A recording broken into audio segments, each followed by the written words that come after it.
Hey friends, it's Just the Gems. I'm Brandon. Several years ago, before I started doing YouTube, I wrote an article bemoaning the lack of prestige JRPGs. Like, sure, we have AAA games like Final Fantasy XVI and the Xenoblade series, and those are fantastic, but when I compare the quality of their presentation to something like, say, The Last of Us Part 2, they just don't quite seem to nail that prestige aesthetic. I never published the article, and now I don't think I'd ever be able to.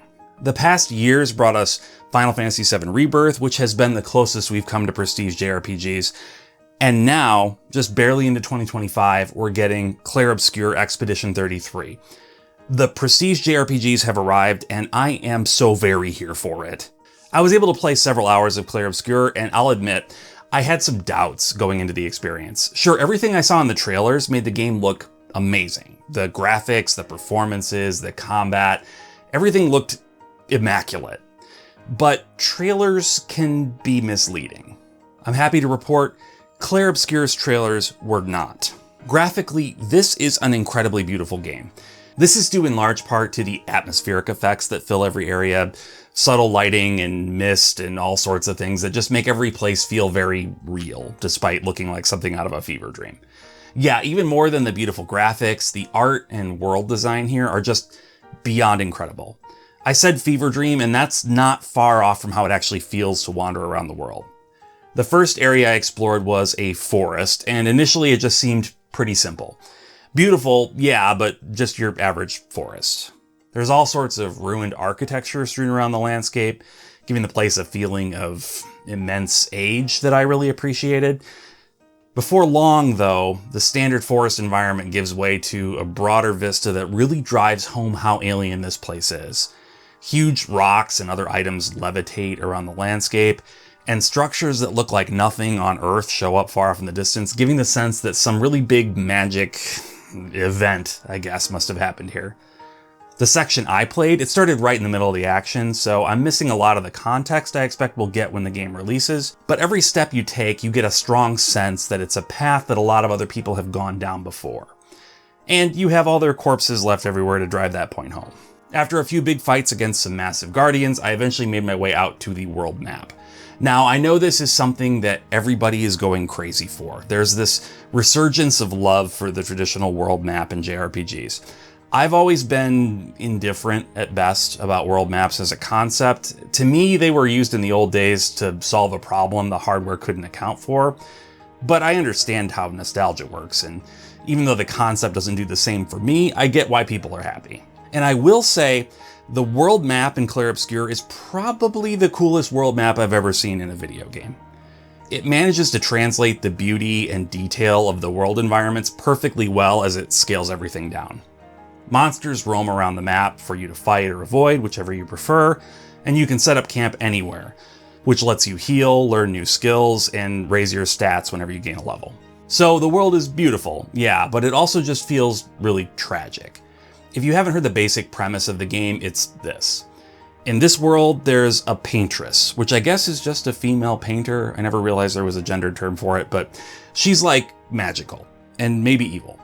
Every year she paints a number on a monolith, and everyone who is the age of that number dies.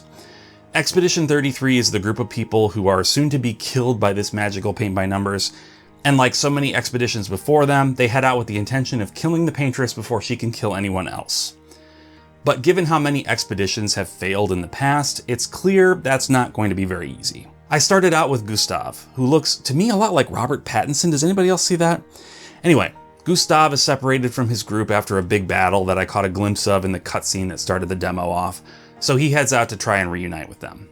He finds Lume pretty quickly. She's a magician who floats when she runs like Magus from Chrono Trigger, and she's pretty great. The dynamic between Gustav and Lume is making me very optimistic for the story and character interactions in the full game, because these performances and this writing is just very top-notch.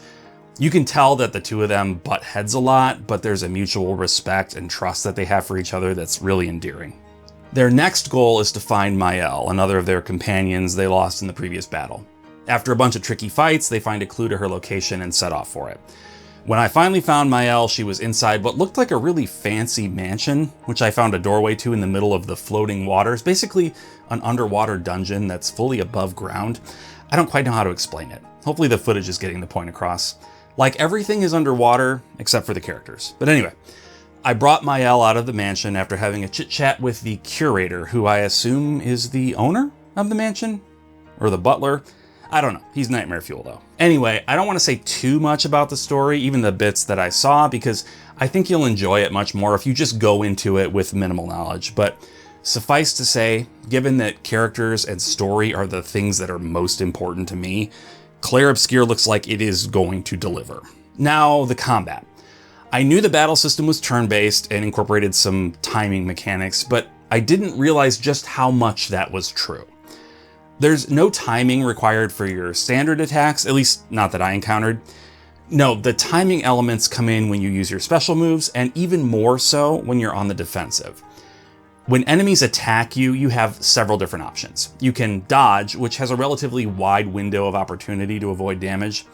You can also jump, which is necessary to avoid certain attacks. And you can parry, which is the trickiest to pull off, but rewards you with a massively big counterattack if you manage it. The best strategy is to use dodging to learn an enemy's attack patterns, then start trying to parry as you get it down. But I'm not gonna lie, it's tricky. Still, it's not tricky in a frustrating way. I never felt like I couldn't do it, just that I kept messing up and it was my own fault. The demo has a couple of optional mini-bosses you can fight for some loot, and I spent a lot of time trying to get good enough to beat them. The fact that I was willing to throw myself against them over and over again tells me that this combat system is very good. Not to mention, it's so fast and flashy and fluid, it exudes AAA from every pore, basically. It makes every hit feel super heavy and powerful, and pulling off a successful parry made me feel like a friggin' god. Just deeply, deeply satisfying stuff. The handful of music tracks I got to listen to were gorgeous. The music definitely leans a bit more on the ethereal side of the spectrum, at least in the slice of the game I experienced. But even the most ambient tracks still had strong melodic through lines. This is just amazing music. I mean, I guess it shouldn't surprise me. Somehow this game looks and plays and sounds like it was made by one of the biggest studios for a cost of hundreds of millions of dollars, but I know that isn't true. It's by a relatively small French studio that's only existed for a few years. And from what I understand, the final game will be a 25 to 30 hour experience. One thing I know for sure, if this was from a AAA studio, the game would be 4 times as long and probably 4 times as bloated. There's something to be said for lean games that know what they're there to do and then go in and get it done. Nothing wrong with a big, long game. I love Elden Ring as much as anybody. But in my mind, the prestige JRPG doesn't need to be super lengthy.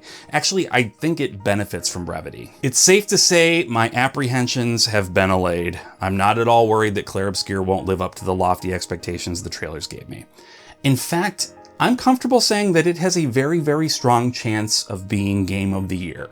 Like, not just at the Game Awards, though I wouldn't be surprised, but on my personal list too. For a game to come out of seemingly nowhere and upset the balance of the industry like this, I just can't think of another time that happened in recent memory. This is going to be a really special game, and I can't wait for you all to be able to play it. And me too. Is it April 25th yet? Dang it. Anyway, that's all for now. What do you think? Are you looking forward to Clair Obscur? Let me know down in the comments. Also, if you wouldn't mind liking the video so other people are more likely to find it, I'd appreciate it. And if you like the sort of stuff I make, would you consider subscribing? It means a lot to me. Thanks for watching, and until next time, bye.